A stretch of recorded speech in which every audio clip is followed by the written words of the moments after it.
Oke, anak-anak, sekarang kita lanjut lagi. Yang selanjutnya itu adalah sifat-sifat cahaya. Nah, di sini kita akan melihat ada berapa sifat-sifat dalam sebuah cahaya.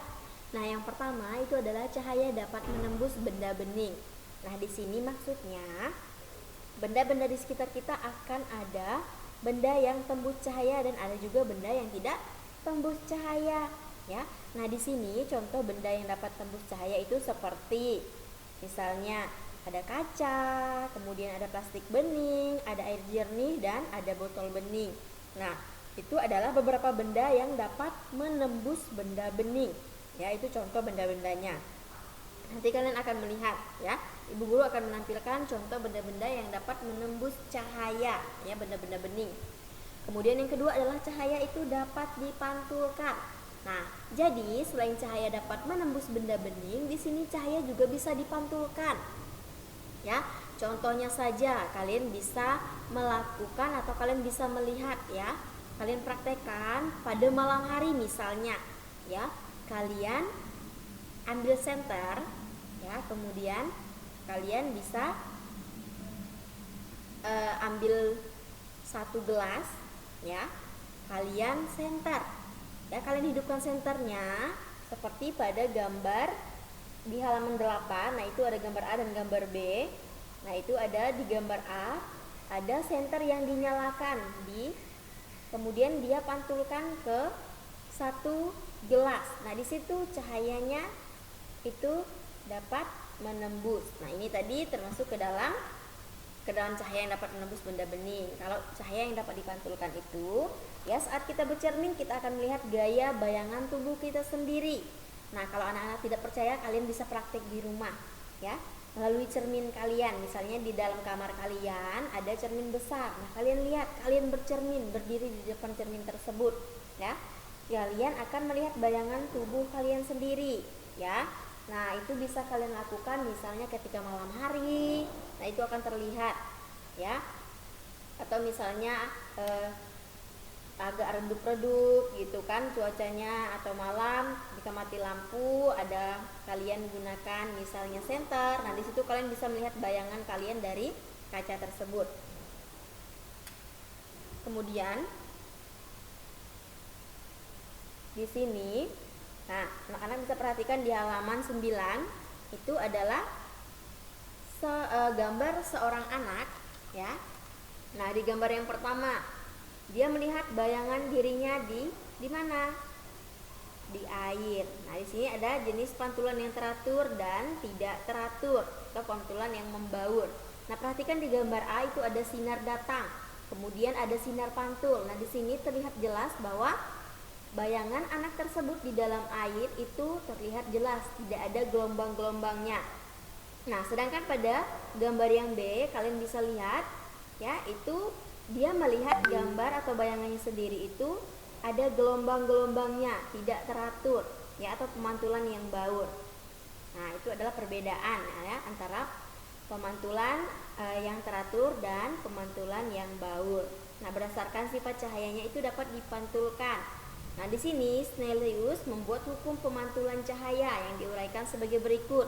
Nah, yang pertama itu adalah sinar datang, sinar pantul, dan garis normal terletak pada satu bidang datar. Besarnya sudut datang sama dengan sudut pantul. Nah, itu yang dinamakan dengan cahaya dapat dipantulkan. Kemudian ada cahaya merambat lurus. Nah, cahaya merambat lurus ini, ya, cahaya akan merambat jika melewati satu medium perantara. Nah, peristiwa ini dapat dibuktikan dengan percobaan sederhana menggunakan senter dan kertas kartun. Nah, anak-anak bisa perhatikan di halaman 9. Nah, itu ada gambar kertas kartun yang disusun, ya. Disusun secara sejajar, secara sama, ya, memanjang ke belakang, posisinya sama. Nah, di situ bisa dipantulkan sebuah senter atau kita menghidupkan senter. Nah, kalian bisa lihat, ya, perhatikan pantulan cahayanya.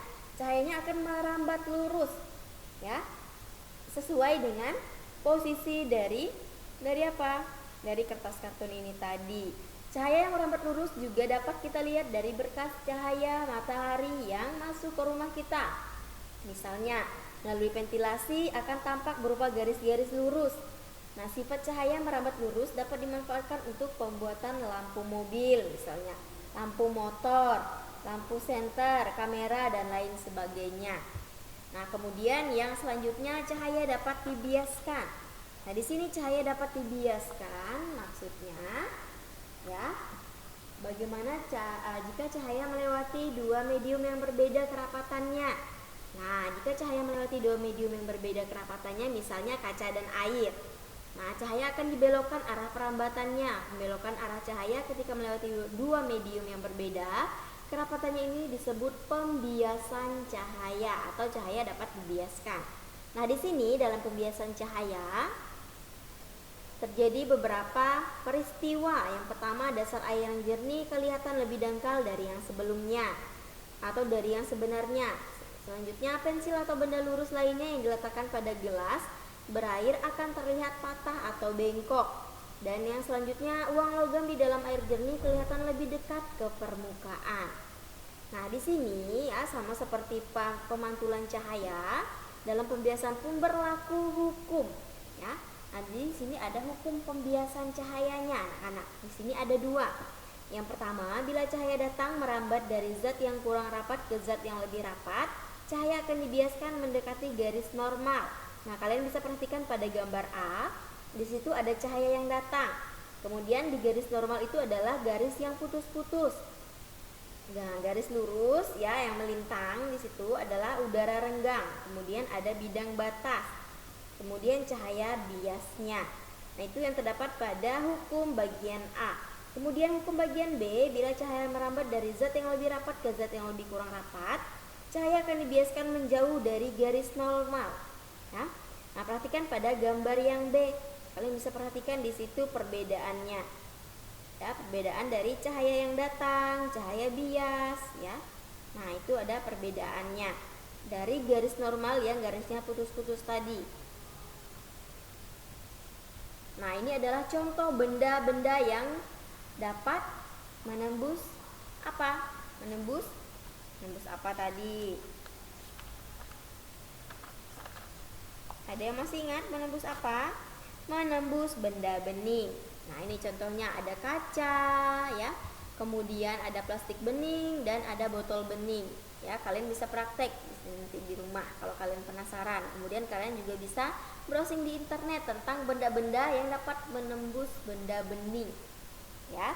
Cahaya yang dapat menembus benda bening itu ada apa saja benda-bendanya selain yang Ibu tampilkan di sini. Kalian bisa cari nanti ya tentang contoh benda bening yang dapat menembus apa? Cahaya. Maksudnya cahaya yang dapat menembus benda bening. Nah, kemudian selanjutnya kita akan lihat di pembelajaran yang kedua, yaitu ada makna sila keempat Pancasila dan ada nada dan irama. Nah, langsung saja kita lihat materi yang pertama ya di pembelajaran kedua itu di halaman 12. Kalian buka bukunya di halaman 12. Kita akan belajar tentang makna sila keempat Pancasila. Nah, di sini bunyi sila keempat Pancasila itu adalah kerakyatan yang dipimpin oleh hikmat kebijaksanaan dalam permusyawaratan perwakilan. Nah, ini adalah apa? Bunyi dari sila keempat. Kemudian di sini ada makna dan lambangnya. Nah, makna dari sila keempat itu adalah mendahulukan kepentingan dan tujuan bersama. Jadi kita mengesampingkan dulu kepentingan pribadi atau kepentingan individu kita. Tetapi di sini kita lebih mementingkan kepentingan bersama, tujuan bersama, ya, atau kepentingan orang banyak. Nah, kemudian ada lambangnya. Nah, lambang sila keempat itu dilambangkan dengan kepala banteng. Ya. Nah, anak-anak masih ingat kan? Gambar atau lambang dari sila pertama, kedua, ketiga, bahkan sampai yang keempat. Nah, yang keempat ini adalah lambang sila yang dilambangkan dengan kepala banteng.